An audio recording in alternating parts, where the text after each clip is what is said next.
अर्जुन अपने अनुभवों के बाद भी कुंडों के अंतिम रहस्य का सामना करने का दृढ़ निश्चय करता है। रात का अंधेरा गहरा चुका है और चारों ओर सन्नाटा पसरा हुआ है।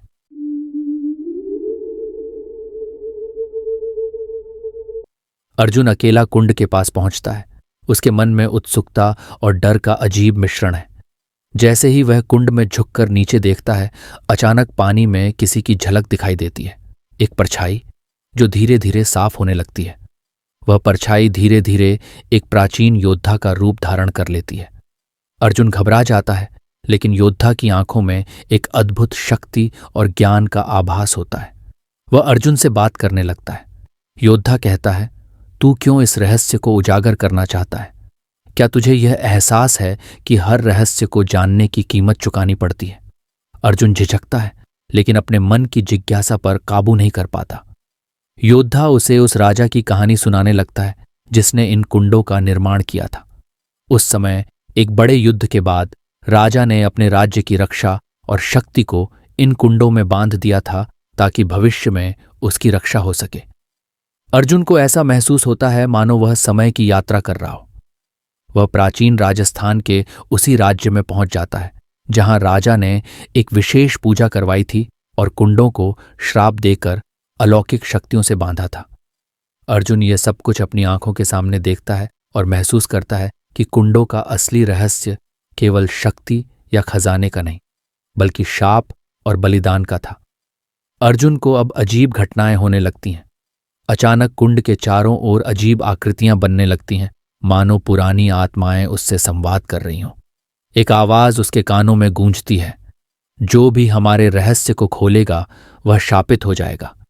अर्जुन का दिल तेजी से धड़कने लगता है, लेकिन वह हार मानने को तैयार नहीं है।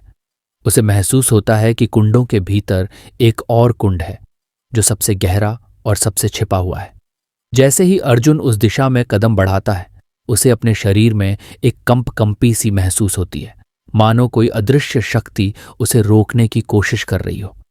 अर्जुन को कुंड के नीचे एक गुप्त द्वार दिखाई देता है।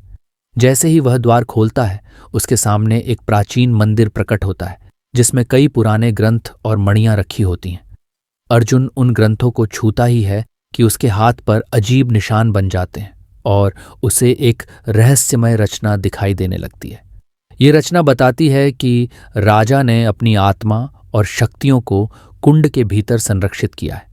वहां एक संदेश लिखा होता है, जो भी इस मंदिर के खजाने को छूता है उसे कुंड का रक्षक बनना होगा, अनंत काल तक यह श्राप भोगना होगा। अर्जुन समझ जाता है कि राजा ने अपनी शक्ति को कुंड के भीतर बांध कर रखा है और अब उसे कोई सुरक्षित निकाल भी नहीं सकता। अर्जुन उलझन में है, क्या वह आगे बढ़े और खजाने को खोजे या वहां से लौट जाए? तभी कुंड के चारों ओर अजीब सी रोशनी फैलने लगती है और उसे महसूस होता है कि समय उसकी गिरफ्त में आता जा रहा है। अर्जुन का मन डर और रोमांच से भर उठता है। क्या वह कुंड का रक्षक बन जाएगा या वह इस श्राप को छोड़कर भाग जाएगा? क्या अर्जुन कुंड के रहस्य को सुलझाने के लिए अपनी कुर्बानी देगा या वह कुंड के श्राप से बचकर निकल पाएगा? जानने के लिए देखिए सप्त कुंड का रहस्य का अगला भाग। और भाग 1 और भाग 2 देखने के लिए डिस्क्रिप्शन बॉक्स में दिए गए लिंक पर क्लिक करें। हमारी अगली कहानी का इंतजार करें।